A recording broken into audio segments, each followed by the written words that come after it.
Untuk meluruskan menara Pisa yang miring, para insinyur menemukan solusi brilian pada tahun 1999.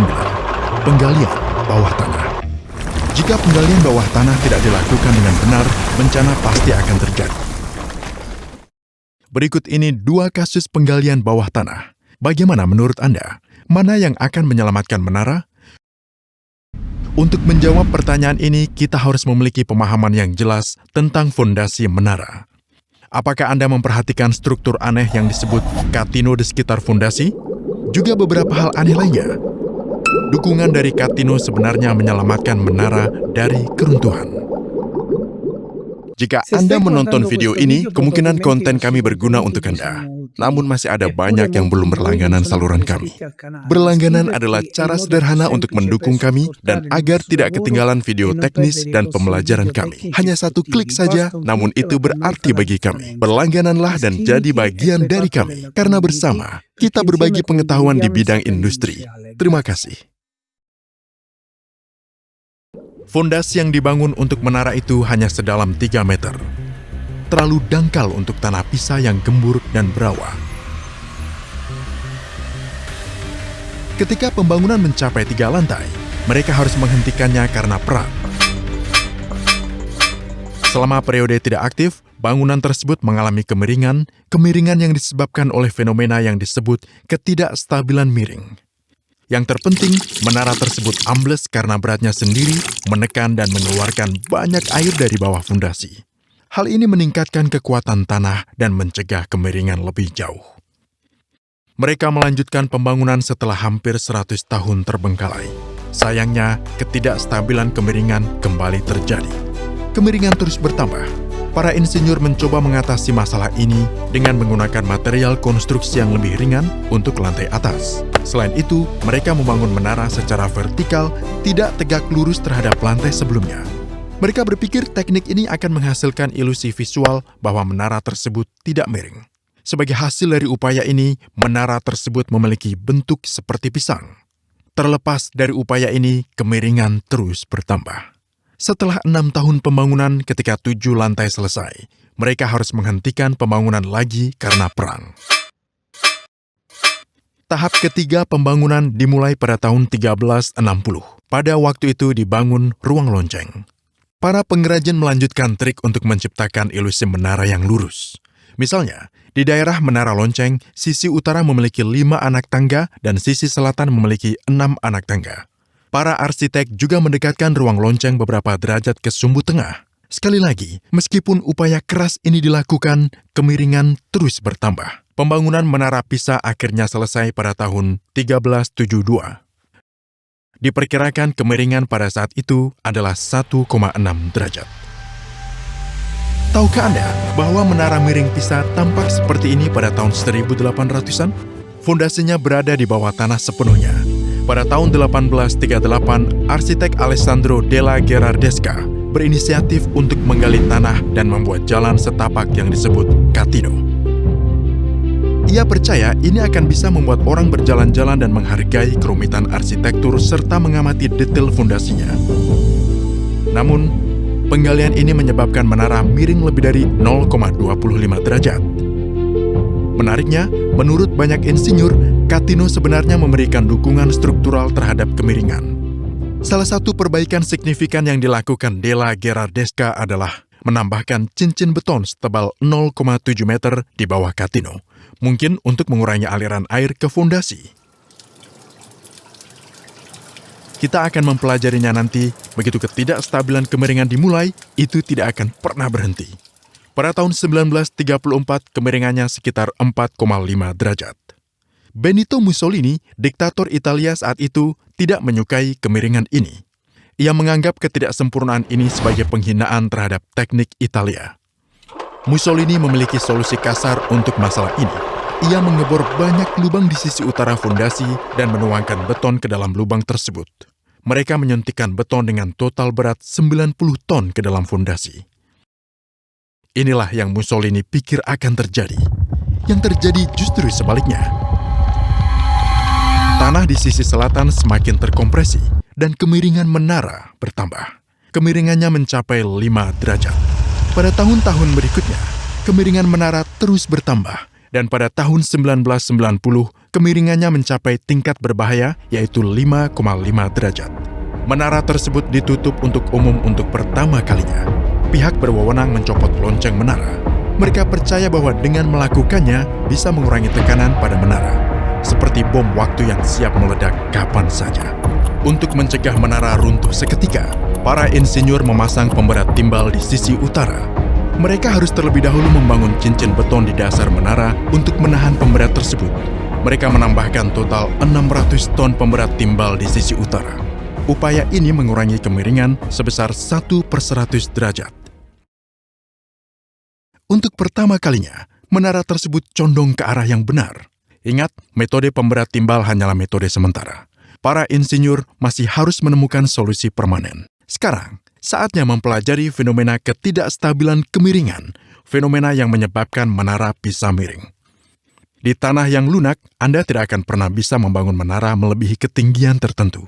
Tidak peduli seberapa lurus Anda membangunnya, menara selalu akan roboh setelah mencapai ketinggian tertentu. Itu pun keruntuhan yang lambat. Menara miring sangat perlahan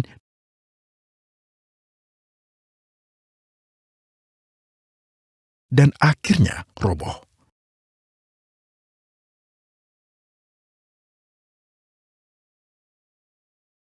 Ini dikenal sebagai ketidakstabilan miring.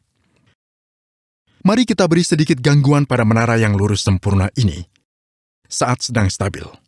Apakah torsi reaksi lebih besar di sisi kanan atau kiri? Ini akan menentukan stabilitas menara. Sisi kanan tanah terkompresi lebih banyak daripada sisi kiri menghasilkan gaya reaksi yang lebih besar. Inilah kuncinya. Gaya reaksi sisi kiri memiliki jarak yang lebih jauh dari pusat gravitasi daripada sisi kanan. Hal ini memperumit prediksi nilai torsi reaksi yang lebih besar. Pada ketinggian menara yang lebih tinggi, torsi reaksi sisi kiri menjadi lebih besar daripada sisi kanan, menyebabkan menara runtuh. Inilah yang terjadi pada menara miring Pisa. Pada ketinggian 56 meter, menara tersebut telah melewati ketinggian ketidakstabilan kemiringan dan perlahan-lahan menara mulai miring. Dengan peningkatan kemiringan, torsi reaksi di sisi kiri terus mengalahkan torsi reaksi sisi kanan. Para insinyur menemukan solusi inovatif pada tahun 1995, yaitu metode nitrogen cair. Metode pelurusan ini merupakan solusi yang sangat elegan. Idenya menggali sedalam 40 meter dan menghubungkan fondasi menara dengan lapisan tanah keras menggunakan baut angkur. Mengencangkan baut angkur tampak seperti solusi sempurna untuk meluruskan menara. Tanah Pisa sangat berair dan gembur, tidak ideal untuk kegiatan konstruksi semacam itu. Penguatan tanah dengan menyuntikkan nitrogen cair adalah metode yang telah terbukti dalam teknik konstruksi. Namun, metode nitrogen cair gagal di tanah Pisa. Tanahnya memiliki kandungan air yang tinggi dan air mengembang ketika membeku. Tanah di sisi utara mengembang dan miring ke arah yang salah. Pihak berwenang segera menambahkan 300 ton ingot timah lagi untuk mencegah menara roboh. Mereka bahkan tidak bisa mencoba metode baut angkur. Ide ini harus ditinggalkan pada fase pertama proyek, yaitu fase penguatan tanah. Pada momen ini, kemiringan menara mencapai tingkat yang berbahaya. Para insinyur menghitung penambahan berat yang hanya 7% saja akan meruntuhkan menara. Faktor keamanan sebesar 1,07. Insinyur John Berland, seorang insinyur geoteknik dan pemimpin proyek stabilisasi menara miring Pisa, percaya bahwa struktur batu di sisi selatan menara bisa meledak kapan saja. Alasannya, struktur batu di daerah ini rapuh dan kemiringan menara menciptakan tekanan tambahan pada struktur tersebut. Kini hadir solusi yang akhirnya bisa menyelamatkan menara. Para insinyur mengambil langkah selanjutnya dengan sangat hati-hati. Sebagian besar ahli pada waktu itu sepakat bahwa metode yang disebut penggalian bawah tanah adalah metode terbaik untuk meluruskan menara. Metode ini terlihat sangat sederhana dalam animasi ini. Singkirkan tanah dari sisi utara, lubang akan menutup dan menara akan lurus. Namun, jika posisi dan sudut pengeboran salah arah, menara akan miring ke arah yang salah. Untuk menyempurnakan metode penggalian bawah tanah, para insinyur pertama kali bereksperimen dengan metode ini pada fondasi beton berdiameter 7 meter yang dibangun di atas kondisi tanah serupa di dekat Menara Pisa. Upaya awal mereka tidak membuahkan hasil. Namun, setelah beberapa kali percobaan, mereka akhirnya mendapatkan sudut dan kedalaman tepat yang dibutuhkan untuk pengeboran. Hasil ini sangat menggembirakan, namun para insinyur tidak ingin mengambil risiko. Mereka pertama-tama memutuskan melakukan penggalian kecil di lokasi menara. Mereka memindahkan tanah hanya di 12 lokasi. Mereka bahkan memasang sepasang kabel penahan baja demi tujuan keselamatan. Lihatlah bagaimana mereka menghubungkan kabel-kabel besar ini dan memasangnya dengan pemberat. Mereka tidak menembus lebih dari 1 meter di bawah fondasi. Idenya hanya untuk membuktikan metode mereka di lokasi sebenarnya, bukan untuk meluruskan menara. Hasilnya menggembirakan. Antara Februari dan Juni 1999, mereka mampu meluruskan menara sebesar 0,1 derajat. Setelah uji coba berhasil, komite memutuskan untuk melakukan penggalian akhir. Kali ini, mereka memasang 41 bor pemandu dan melakukan penetrasi maksimum hingga 2 meter. Sebanyak 38 meter kubik tanah diangkat dalam proses ini. 69% tanah berasal dari bawah fondasi. Menara tersebut miring ke arah kanan secara konsisten. Jika para insinyur menginginkannya, mereka bisa saja membuat menara tersebut lurus sempurna. Tetapi, apakah Anda menginginkan menara Pisa yang lurus sempurna? Untuk melestarikan fitur unik menara yang menarik wisatawan, para insinyur mempertahankan kemiringan sebesar 3,97 derajat. Setelah lebih dari 10 tahun pengerjaan renovasi, menara tersebut akhirnya dibuka untuk wisatawan. Inilah bagaimana menara miring Pisa mencapai sudut kemiringan yang kita lihat saat ini. Permukaan air tanah di sisi utara lebih tinggi daripada di sisi selatan. Beberapa insinyur percaya ini bisa menyebabkan komplikasi di masa depan. Bayangkan apa yang bisa terjadi selama musim dingin. Tidak ada lagi pengambilan risiko. Mereka mengebor 3 sumur di sisi utara dan mengalirkan air dari pondasi utara ke sumur-sumur tersebut. Ini menjamin bahwa permukaan air tanah di utara dan selatan hampir sama. Menaiki menara miring Pisa adalah pengalaman yang menyenangkan. Saat Anda naik, karena kemiringannya, anak tangga terasa lebih curam atau lebih landai tergantung pada posisi Anda relatif terhadap kemiringan tersebut. Hal ini cukup membingungkan tetapi sangat menarik. Setelah menaiki 251 anak tangga, Anda akan sampai di galeri pengamatan pertama. Dari sini, Anda bisa menikmati pemandangan spektakuler kota, perbukitan di sekitarnya, dan Piazza dei Miracoli. Jangan lupa menikmati keindahan lonceng bersejarah di ruang lonceng. Lonceng-lonceng itu masih berfungsi dan dibunyikan pada acara-acara khusus. Inilah cara mencapai puncak menara. Tanah rawa di sekitar menara mungkin menjadi penyebab kemiringan menara. Tetapi tanah yang sama juga bertindak sebagai penyangga dan menyelamatkan menara dari setidaknya 3 gempa bumi besar. Gempa bumi tahun 1846 memiliki intensitas tinggi. Tanah rawa di sekitar menara bertindak sebagai penyangga dan menyelamatkan menara dari keruntuhan. Fenomena ini disebut interaksi dinamis tanah struktur. Menara yang dikelilingi oleh lingkungan yang kaku akan runtuh dalam kondisi seismik yang sama.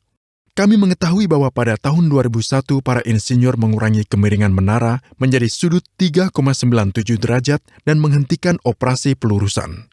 Yang mengejutkan, dari tahun 2001 hingga 2018, menara tersebut mengurangi sudut kemiringannya sendiri, koreksi diri. Pengurangan kemiringan sebesar 4 cm terlihat selama periode ini. Namun, para insinyur tidak percaya bahwa menara tersebut akan mampu mengoreksi dirinya sendiri hingga 0 derajat. Menurut mereka, koreksi diri ini akan segera stabil. Sekarang, saatnya untuk meluruskan kesalahpahaman umum mengenai menara Pisa yang miring.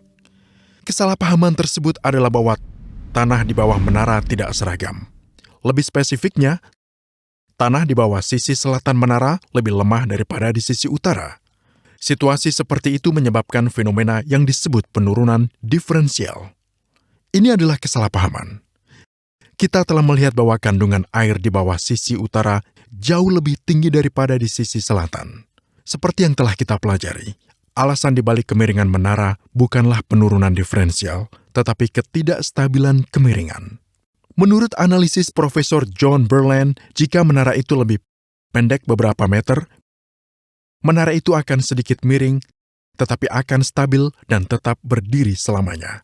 Dan jika menara itu lebih tinggi beberapa meter, menara itu akan runtuh berabad-abad yang lalu. Tinggi menara miring Pisa saat ini sudah cukup sempurna untuk menciptakan fenomena teknik sipil yang indah ini.